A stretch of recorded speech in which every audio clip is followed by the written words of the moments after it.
আসসালামু আলাইকুম। 18 বাংলা সংবাদে সবাইকে স্বাগত জানাচ্ছি আমি মমরিনাজ মামের। শুরুতেই বিআরবি কেবল সংবাদ শিরোনাম।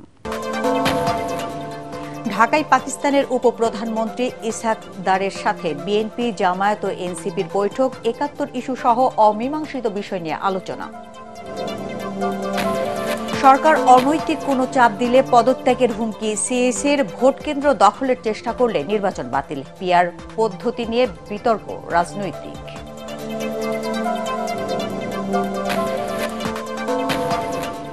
সবকিছু নিয়ন্ত্রণ করছেন আমলারা, অসহায় উপদেষ্টারা, অভিযোগ মির্জা ফখরুলের। কারো ষড়যন্ত্রে নির্বাচন বানচাল হবে না, দাবি স্বরাষ্ট্র উপদেষ্টার। পুরনো সংবিধানের অধীনে জাতীয় নির্বাচন হলে দেশে আবারও ফ্যাসিবাদী শক্তির উত্থান হবে, সংবাদ সম্মেলনে এনসিপি। নতুন সংবিধানের মাধ্যমে জুলাই সনদ বাস্তবায়নের দাবি। এবং ডাকসু নির্বাচনে ছাত্র সংগঠনগুলোর আচরণ এখন পর্যন্ত আশাব্যঞ্জক বললেন বিশ্ববিদ্যালয়ের উপাচার্য। জাকসুতে চলছে মনোনয়নপত্র যাচাই বাছাই। শুনছিলেন বিআরবি কেবল সংবাদ শিরোনাম, এবার বিস্তারিত। 3 দিনের সফরে ঢাকায় ব্যস্ত সময় পার করছেন পাকিস্তানের উপপ্রধানমন্ত্রী ইসহাক দার। সফরের প্রথম দিনে পাকিস্তান এম্বাসিতে তার সাথে বৈঠক করাচ্ছেন বিএনপি ও জামায়াত ও এনসিপি। বৈঠক শেষে এনসিপি নেতারা সাংবাদিকদের জানিয়েছেন ৭১-এর ইস্যু সমাধান করা উচিত পাকিস্তানের। এই বিষয়টি সমাধানে দেশটি প্রস্তুত বলেও জানান এনসিপির মুখ্য সংগঠক নাসির উদ্দিন পাটোয়ারি। তবে জামায়াতের নায়েবে আমির সৈয়দ আব্দুল্লাহ মোহাম্মদ তাহির জানিয়েছেন ৭১-এর অমীমাংসিত ইস্যু নিয়ে তাদের সাথে আলোচনা হয়নি। এই ইস্যুটি রাষ্ট্রীয়ভাবে সমাধান করতে হবে দুদেশকে। বৈঠক শেষে গণমাধ্যমের সাথে কথা বলেননি বিএনপির প্রতিনিধি দল। মনির হোসেন তপুর রিপোর্ট। ১৩ বছর পর শনিবার দুপুরে বাংলাদেশে 3 দিনের সফরে আসেন পাকিস্তানের উপপ্রধানমন্ত্রী ও পররাষ্ট্রমন্ত্রী ইসহাক দার। বিকেলে পাকিস্তান এম্বাসিতে বিভিন্ন রাজনৈতিক দলের সাথে বৈঠক করেন তিনি। পাকিস্তানের উপপ্রধানমন্ত্রীর সাথে বৈঠক করেন এনসিপি সদস্য সচিব আখতার হোসেনের নেতৃত্বে 7 সদস্যের প্রতিনিধি দল। বাংলাদেশ ও পাকিস্তানের মধ্যে সুসম্পর্কের জন্য আধিপত্য বিস্তারের ধারণা থেকে বেরিয়ে আসার আহ্বানও জানায় দলটি। বাংলাদেশের সাথে পাকিস্তানের সম্পর্ক বৃদ্ধির ক্ষেত্রে ৭১-এর ইস্যুকে অবশ্যই ডিল করা উচিত, আমরা সে প্রসঙ্গ তাদের কাছে উত্থাপন করেছি।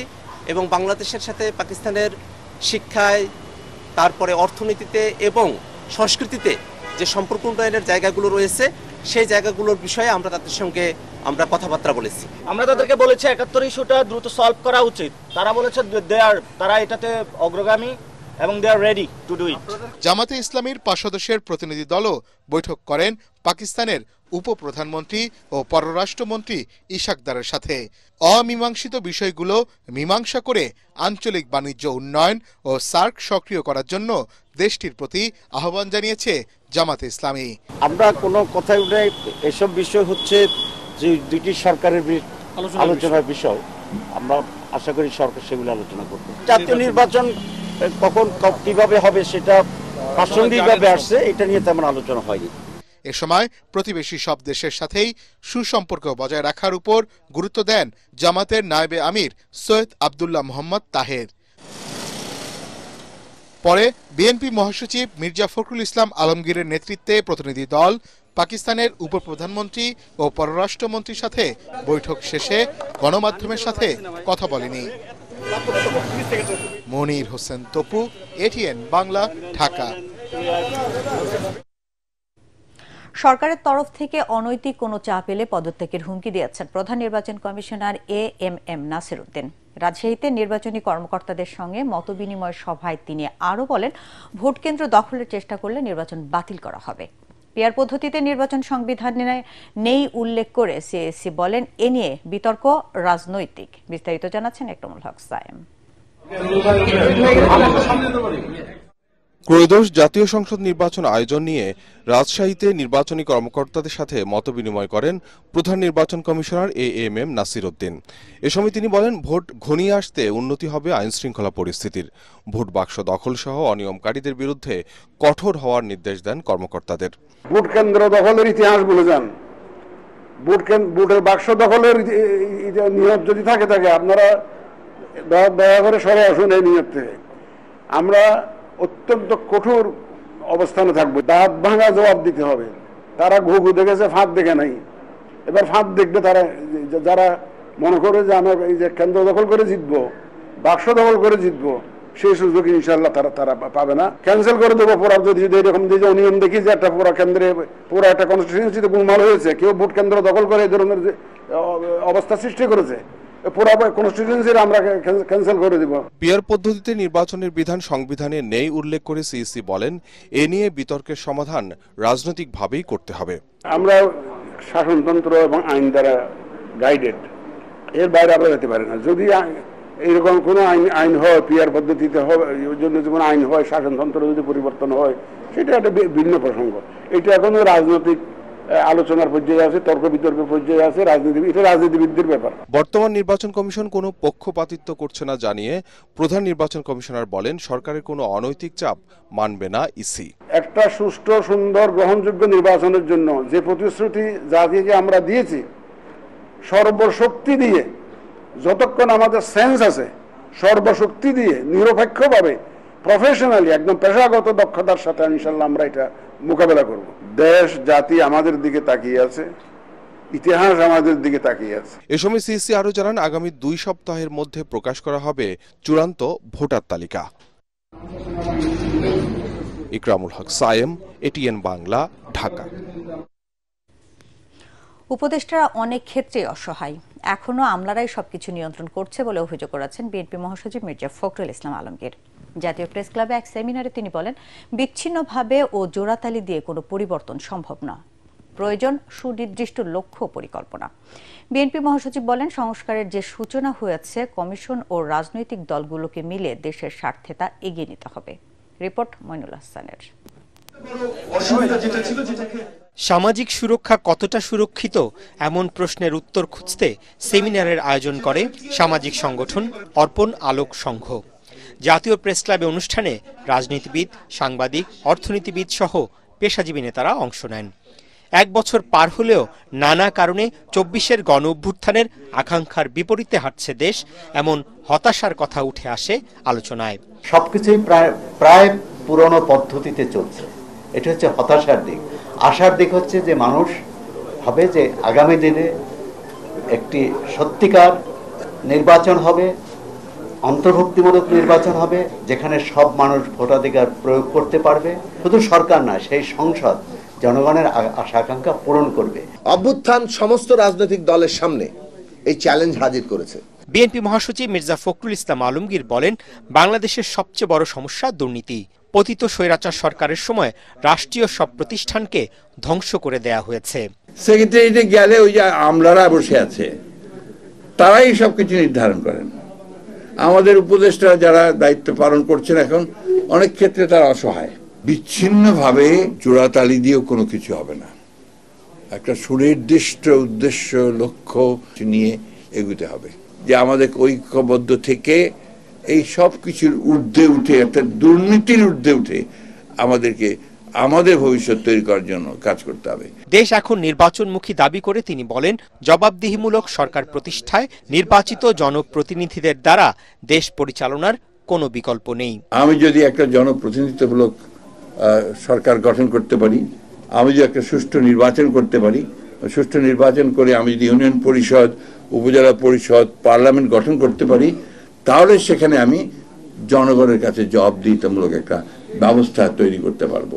এদিকে ঢাকা রিপোর্টার্স ইউনিটিতে আলোচনা সভায় বিএনপির স্থায়ী কমিটির সদস্য আমির খসরু মাহমুদ চৌধুরী বলেন, সংস্কার জুলাই সনদকে ইস্যু করে জাতীয় নির্বাচনকে অনিশ্চয়তার মধ্যে ফেলা হলে তা কারো জন্য শুভ হবে না। আমরা একটা বড় ক্রস রোডে আসছে বাংলাদেশ। আমি যেটা বলেছি যে মানুষের মনোজগতে যে পরিবর্তন, যে প্রত্যাশা আকাঙ্ক্ষা জেগেছে, এটার প্রতিফলন আমাদেরকে ঘটাতে হবে। বিএনপি এটা ধারণ করছে, জনাব তারেক রহমান সাহেব ধারণ করছে। অনুষ্ঠানে সাবেক প্রধানমন্ত্রী বেগম খালেদা জিয়ার একসময়ের সিনিয়র সহকারী প্রেস সচিব আশিক ইসলাম বলেন, স্বৈরাচারের পতন হলেও এখনো সাংবাদিকদের নানা হয়রানির শিকার হতে হচ্ছে। মইনুল হাসান, এটিএন বাংলা, ঢাকা। জনগণ নির্বাচনমুখী হলে কোনো ষড়যন্ত্রই ভোট বানচাল করতে পারবে না বলে দাবি করেছেন স্বরাষ্ট্র উপদেষ্টা জাহাঙ্গীর আলম চৌধুরী। প্রধান উপদেষ্টার ঘোষিত সময় ফেব্রুয়ারিতেই নির্বাচনের জন্য আইন শৃঙ্খলা বাহিনী সব ধরনের প্রস্তুতি নিচ্ছে বলে জানান তিনি। গাবতলীতে বিএডিসি হিমাগার এবং দারুসালাম থানা পরিদর্শন শেষে সাংবাদিকদের কাছে এসব কথা জানান উপদেষ্টা। GM তোস্টেবের report. বাংলাদেশ কৃষি উন্নয়ন কর্পোরেশন বিএডিসির হিমাগার, কেন্দ্রীয় বীজ পরীক্ষাগার ও সবজি বীজ পরিক্রিয়াকরণ কেন্দ্র পরিদর্শন করেন স্বরাষ্ট্র ও কৃষি উপদেষ্টা জাহাঙ্গীর আলম চৌধুরী। এই সময় তিনি সাংবাদিকদের জানান, আগামী ফেব্রুয়ারিতে জাতীয় নির্বাচনকে কেন্দ্র করে আইন শৃঙ্খলা বাহিনীর সব ধরনের প্রস্তুতি রয়েছে। যেভাবে নেওয়া দরকার আমরা ওভাবে প্রস্তুতি নিচ্ছি। আল্লাহ দিলে ফেব্রুয়ারি মাসে নির্বাচন করতে আমাদের কোনো ধরনের অসুবিধা হবে না। আমাদের চিফ অ্যাডভাইজার, মাননীয় চিফ অ্যাডভাইজার যে রোড ম্যাপটা মানে ডেটটা বলে দিচ্ছে, আমার রোড ম্যাপটা তো ইলেকশন কমিশন দিবে, আমরা ওইভাবে আমরা ইলেকশন করার জন্য প্রস্তুতি নিচ্ছি। জুলাই গণ অভ্যুত্থানে লুট হওয়া অস্ত্র এখনও পুরোপুরি উদ্ধার করা সম্ভব না হওয়ায় নির্বাচনের আগে সব অস্ত্র উদ্ধারে পদক্ষেপ নেওয়া হবে কিনা এমন প্রশ্নের জবাবে তিনি বলেন, শুধু নির্বাচন নয়, অবৈধ অস্ত্রের প্রবেশ ঠেকানো ও ব্যবহার রোধে আইন শৃঙ্খলা বাহিনী সবসময় কাজ করছে।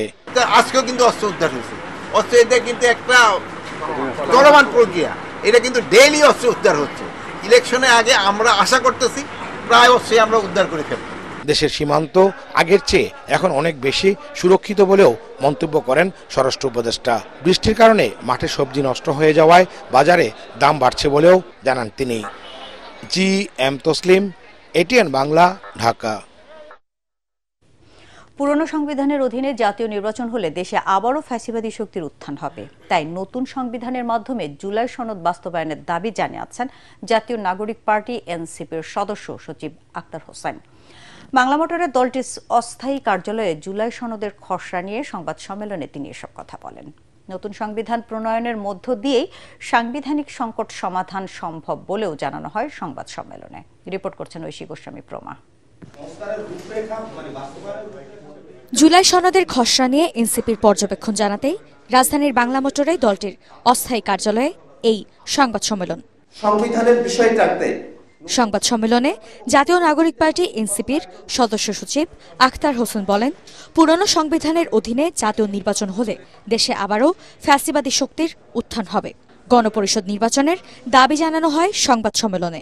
নতুন সংবিধানের জন্য গণপরিষদ নির্বাচন করে সেই নির্বাচনে বাংলাদেশের যারা জনপ্রতিনিধিরা আসবেন তারা জুলাই সনদকে গাইডিং প্রিন্সিপাল হিসেবে নিয়ে সেই বিষয়গুলোকে টেক্সট আকারে সংবিধানে অন্তর্ভুক্ত করবেন। গণপরিষদ নির্বাচনের মাধ্যমে নতুন সংবিধান তৈরি করতে হবে বলে জানিয়ে আক্তার হোসেন বলেন, এতে কেউ কেউ বাধা দিচ্ছেন, যা নিয়ে ধোঁয়াশা সৃষ্টি হয়েছে। নতুন সংবিধানের আলোকে জুলাই সনদ বাস্তবায়নের দাবি জানান আক্তার হোসেন। নতুন সংবিধানের প্রস্তাবনা যদি কমিশনের তরফ থেকে জানানো না হয় তাহলে সেই সনদ বাংলাদেশের মানুষের মুক্তির আকাঙ্ক্ষাকে ধারণ করতে ব্যর্থ হবে বলেই আমাদের কাছে মনে হয়, এবং সেই ব্যর্থ কোনো সনদে জাতীয় নাগরিক পার্টি এনসিপি স্বাক্ষর করার কোনো অর্থ থাকে না। নতুন সংবিধান প্রণয়নের মধ্য দিয়েই সাংবিধানিক সংকট সমাধান সম্ভব বলেও দাবি করেন তিনি। তাই এই ইস্যুতে রাজনৈতিক দলগুলোকে ঐক্যবদ্ধ হওয়ার আহ্বান জানান এনসিপির সদস্য সচিব। ঐশী গোস্বামী প্রমা, এটিএন বাংলা, ঢাকা। রাজনৈতিক দলগুলোর সদিচ্ছা ছাড়া জাতীয় সংসদ নির্বাচনে নারীদের সরাসরি অংশগ্রহণ সম্ভব নয় বলে মনে করেন সাবেক তত্ত্বাবধায়ক সরকারের উপদেষ্টা রাশেদা কে চৌধুরী। তিনি বলেন, পুরুষতান্ত্রিক ব্যাধির জালে বারবার আটকে যাচ্ছে নারীর ক্ষমতায়ন। রাজধানীতে ডিবেট ফর ডেমোক্রেসি আয়োজিত ছায়া সংসদ বিতর্ক প্রতিযোগিতায় তিনি এসব কথা বলেন। এ সময় প্রতিষ্ঠানটির চেয়ারম্যান হাসান আহমেদ চৌধুরী কিরণ বলেন, সংসদের সংরক্ষিত আসনের নামে 50 সেট অলংকার বসিয়ে রেখে নারী ক্ষমতায়ন সম্ভব নয়। মিজান শাহজাহানের রিপোর্ট। সংরক্ষিত আসনে সরাসরি নির্বাচন হলেই নারীর ক্ষমতায়ন সুরক্ষিত হবে। এ বিষয়ে বিতর্কে অংশ নেয় মানারাত ইন্টারন্যাশনাল ইউনিভার্সিটি এবং অতীশ দীপঙ্কর বিজ্ঞান ও প্রযুক্তি বিশ্ববিদ্যালয়। সংরক্ষিত নারী আসনে সরাসরি নির্বাচনের নিশ্চিত করা এবং নারীর ক্ষমতায়ন নিশ্চিত করা, যাতে নারীরাই নারীদের প্রতি আওয়াজ তুলতে পারে। স্পিকার, সংরক্ষিত নারী আসনে সরাসরি নির্বাচন হলেই নাকি নারীর ক্ষমতায়ন সুরক্ষিত হবে।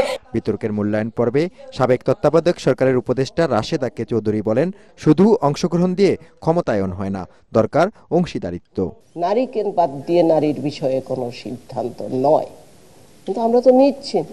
নারীকে বাদ দিয়েই ওনারা দয়া করে 5 থেকে 7%।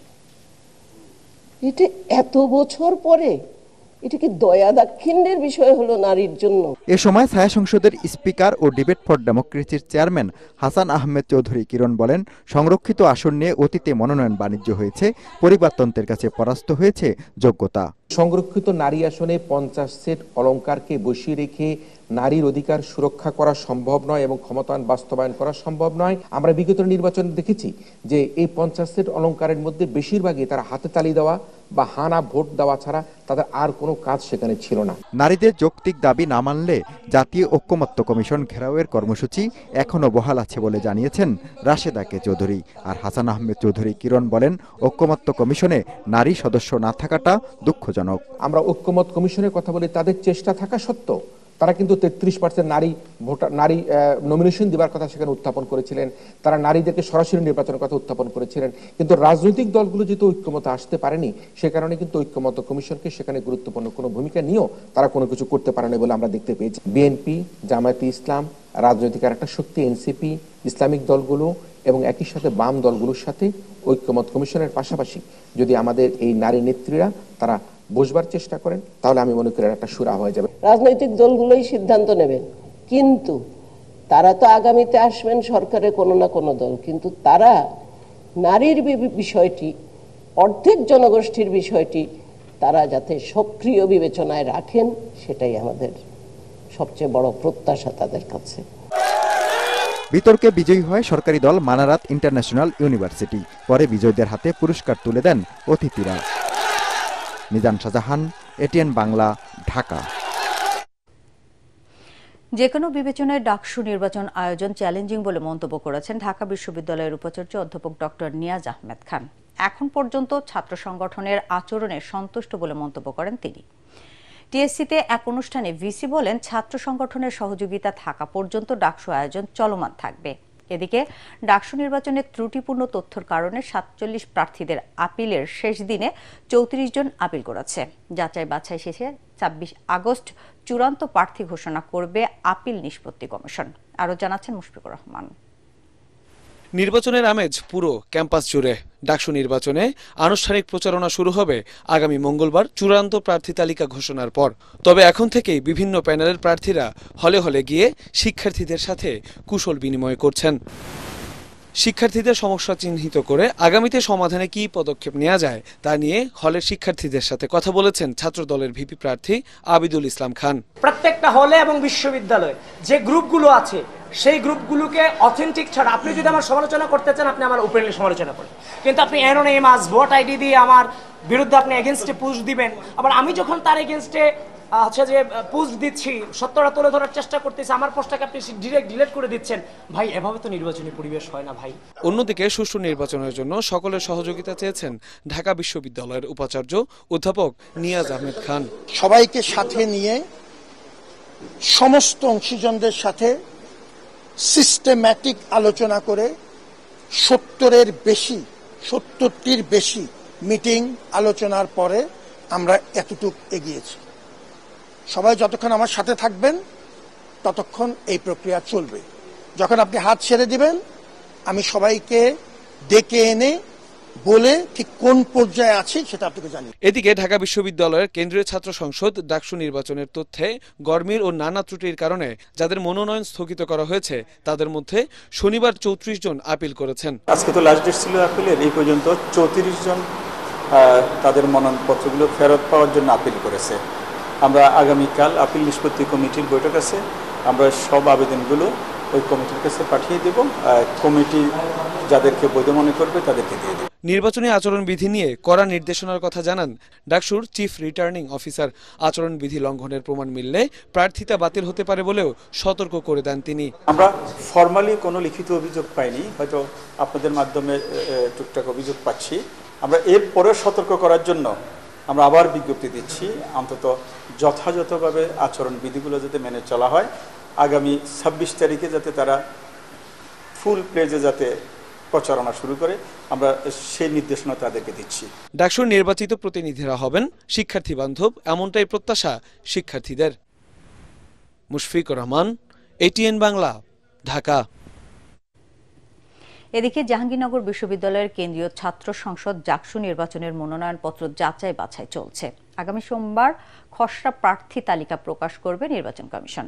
প্রধান নির্বাচন কমিশনার অধ্যাপক ডক্টর মোহাম্মদ মনিরুজ্জামান জানিয়েছেন, নির্বাচনকে ঘিরে ক্যাম্পাস এখন উৎসব মুখর। 270 জন প্রার্থী বিভিন্ন পদে মনোনয়নপত্র জমা দিয়েছেন। ছাত্রদল, ছাত্র শিবির সহ 3টি ছাত্র সংগঠন প্যানেল ঘোষণা করেছে। এই যে ডাকসু হবে, জাকসু হবে, এটা প্রত্যেকটা বিশ্ববিদ্যালয়ের জন্য এটা একটা উৎসবের মতো। এখন পর্যন্ত ক্যাম্পাসে শান্তিপূর্ণ পরিবেশ বজায় আছে। আমরা আশা করি নির্দিষ্ট সময়ে প্রশাসন জাকসু নির্বাচন করতে সমর্থ হবে। এই মাসের 28 তারিখ পর্যন্ত বিভিন্ন দিক চিন্তা করে আমরা ভোটার লিস্ট হালনাগাদ করে যাব এবং 28 তারিখে হালনাগাদে কাজ শেষ হয়ে যাবে। তারপরে যাই ঘটুক ওটাই চূড়ান্ত ভোটার তালিকা হিসাবে আমরা গণ্য করব। পরিবেশ দূষণ বন্ধে দূষণকারী শিল্প কারখানা বন্ধ করার আহ্বান জানিয়েছেন পরিবেশ উপদেষ্টা সৈয়দা রিজওয়ানা হাসান। রাজধানীর মতিঝিলের ঢাকার টেকসই উন্নয়নে বিকেন্দ্রীকরণ ও পরিবেশ সুরক্ষার শীর্ষক আলোচনা সভায় তিনি কথা বলেন। এ সময় তিনি আরও বলেন, ঢাকার পরিবেশ রক্ষায় শুধু ব্যক্তির পরিবর্তন নয়, দেশের সামগ্রিক ব্যবস্থার পরিবর্তন প্রয়োজন। ঢাকার জনসংখ্যার চাপ হ্রাস ও বিকেন্দ্রীকরণের জন্য আশেপাশের শহরগুলোকে স্যাটেলাইট শহর হিসেবে গড়ে তোলার উপর গুরুত্ব দেন পরিবেশ উপদেষ্টা। ঢাকার 4টি ও বিভিন্ন জেলার 63টি নদীকে দখল ও দূষণমুক্ত করার উদ্যোগ সরকার হাতে নিয়েছে বলেও জানান রিজওয়ানা হাসান। পরিবর্তন চাইলে সকলকেই পরিবর্তিত হতে হবে। শুধু সরকার পরিবর্তন হলে সমাজ পরিবর্তন হওয়া যায় না। কোথাও একটা মারাত্মক দূষণকারী ব্যাটারি লেদ কারখানা বন্ধ করলাম, সাথে সাথে শুরু হয়ে গেল তদবির। আশেপাশে তো আরো 2টা চলে, আমারটা বন্ধ করলেন কেন? আমার আর কিছু লাগবে না। আমি যখন ডাইং ইন্ডাস্ট্রিগুলোর বিরুদ্ধে অভিযানে যাব, দয়া করে ডিসিসিআই এবং অন্যান্য ব্যবসায়ী প্রতিষ্ঠানগুলো তখন আমাকে সাপোর্ট দিন। বায়ু দূষণে দয়া করে সাপোর্ট দেন। এবার আন্তর্জাতিক সংবাদ।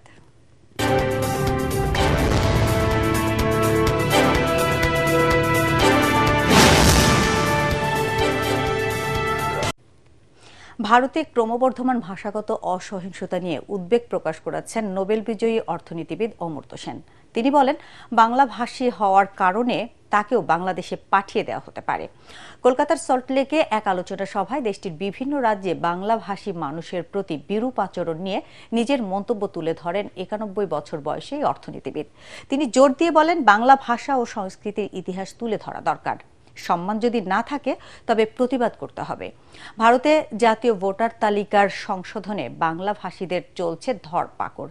এ নিয়ে ভারত জুড়ে চলছে চরম বিতর্ক। এবার খেলার খবর।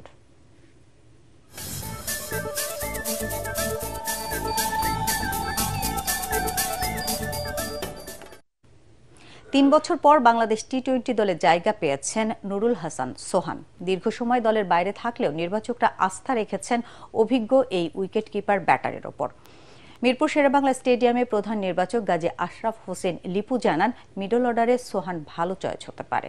বিশেষ করে জাকের আলীর ব্যাকআপ হিসেবে বিবেচনা করা হয়েছে তাকে। পরাগারমানের রিপোর্ট।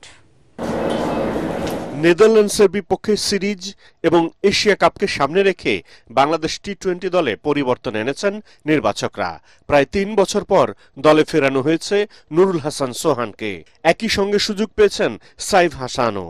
তবে সম্প্রতি দলে থাকা ওপেনার মোহাম্মদ নাইম বাদ পড়েছেন। গত রাতে দল ঘোষণার পর দুপুরে সংবাদ সম্মেলনে প্রধান নির্বাচক গাজী আশরাফ হোসেন লিপু ব্যাখ্যা দেন এই পরিবর্তনের। প্রত্যেকটা জায়গাতে যেমন চ্যালেঞ্জ আছে, সেই চ্যালেঞ্জটাকে অ্যাড্রেস করার জন্য পারফরমেন্স দরকার হয়। সেই পারফরমেন্সের জায়গাটাকে নিশ্চিত করা প্রয়োজন এবং আমি মনে করি যে আমাদের এনসিএল টি-20 তার থেকে আরেকটা উপরে বিপিএলও আছে।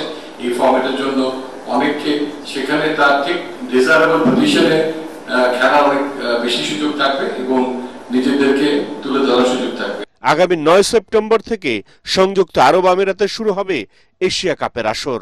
চ্যাম্পিয়ন হওয়ার লক্ষ্য নিয়েই টুর্নামেন্ট খেলতে যাবে বাংলাদেশ। তবে পথটা যে সহজ নয় সেটিও মনে করিয়ে দেন লিপু। আপনি যখন অ্যানালিটিক্যাল এন্ড লজিক্যাল চিন্তা করবেন তখন আপনাকে ভাবতে হবে যে আপনি কোথায় দাঁড়িয়ে আছেন এবং সেই অভিষ্ট লক্ষ্য অর্জন করতে আপনার পথটা কতখানি সুগম কিংবা কতখানি সেখানে চ্যালেঞ্জ আছে, সো দ্যাট যখন আপনি কিছুদিনের মধ্যে দেখতে পাবেন যে অ্যানালাইসিস হচ্ছে who could be the finalist, yes there is a chance to qualify for the final. Asia কাপে বি গ্রুপে বাংলাদেশের প্রতিপক্ষ শ্রীলঙ্কা, আফগানিস্তান ও হংকং। অবশ্য তার আগে 30 আগস্ট থেকে সিলেটে 3 ম্যাচের টি-20 সিরিজে নেদারল্যান্ডসের মুখোমুখি হবে লিটন দাসের দল। পরাগ আরমান, এটিএন বাংলা, ঢাকা। 2026 সালের পুরুষদের ফুটবল বিশ্বকাপের ড্র অনুষ্ঠিত হবে ওয়াশিংটন ডিসির কেনেডি সেন্টারে। ওভাল অফিসে সংবাদ সম্মেলনে যুক্তরাষ্ট্রের প্রেসিডেন্ট ডোনাল্ড ট্রাম্প এই ঘোষণা দেন। তার পাশে ছিলেন ফিফা সভাপতি জিয়ান্নি ইনফান্তিনো। এ সময় ট্রাম্প বলেন, কেনেডি সেন্টার থেকে দুর্দান্ত সূচনা হবে আর আমরা এতে সম্পৃক্ত থাকব। অনুষ্ঠানে ভাইস প্রেসিডেন্ট জেডি ভ্যান্স এবং স্বরাষ্ট্রমন্ত্রী ক্রিস্টি নোয়েম উপস্থিত ছিলেন। 2026 বিশ্বকাপের ড্র অনুষ্ঠিত হবে আগামী 5 ডিসেম্বর, তবে আসরটি শুরু হবে কয়েক মাস পর, 11 জুলাই 2026 থেকে। এর আগে 1994 সালে যুক্তরাষ্ট্র বিশ্বকাপের আয়োজক হয়েছিল। 2026 বিশ্বকাপের ম্যাচ হবে যুক্তরাষ্ট্র, কানাডা এবং মেক্সিকোর 16টি শহরে। একটি ঘোষণা, এটিএন বাংলার নাম ব্যবহার করে সাংবাদিক পরিচয়ে কতিপয় ব্যক্তির বিরুদ্ধে সংবাদ সংগ্রহের নামে দেশের বিভিন্ন স্থানে চাঁদাবাজির অভিযোগ পাওয়া যাচ্ছে। এ ধরনের চাঁদাবাজ ও ভুয়া নাম ব্যবহারকারীদের নিকটস্থ থানায় সোপর্দ করার জন্য অনুরোধ জানাচ্ছে এটিএন বাংলা কর্তৃপক্ষ। এছাড়াও প্রতিষ্ঠানটিতে সাংবাদিক ও জনবল নিয়োগের ভুয়া বিজ্ঞাপন দিয়ে একটি চক্র প্রতারণা করছে। বর্তমানে এটিএন বাংলায় কোনো ধরনের নিয়োগ প্রক্রিয়া চলছে না। নিয়োগ নিয়ে কারোর সাথে আর্থিক লেনদেন না করার অনুরোধ জানাচ্ছে এটিএন বাংলা কর্তৃপক্ষ। শেষ করার আগে বিআরবি কেবল সংবাদ শিরোনাম আরেকবার। ঢাকায় পাকিস্তানের উপপ্রধানমন্ত্রী ইসহাক দারের সাথে বিএনপি, জামায়াত ও এনসিপির বৈঠক, ৭১ ইস্যু সহ অমীমাংসিত বিষয় নিয়ে আলোচনা। সরকার অনৈতিক কোনো চাপ দিলে পদত্যাগের হুমকি সিএসির। ভোট কেন্দ্র দখলের চেষ্টা করলে নির্বাচন বাতিল, পিআর পদ্ধতি নিয়ে বিতর্ক রাজনৈতিক। সবকিছু নিয়ন্ত্রণ করছে আমলারা, অসহায় উপদেষ্টারা অভিযোগ মির্জা ফখরুলের। কারো ষড়যন্ত্রে নির্বাচন বানচাল হবে না দাবি স্বরাষ্ট্র উপদেষ্টার।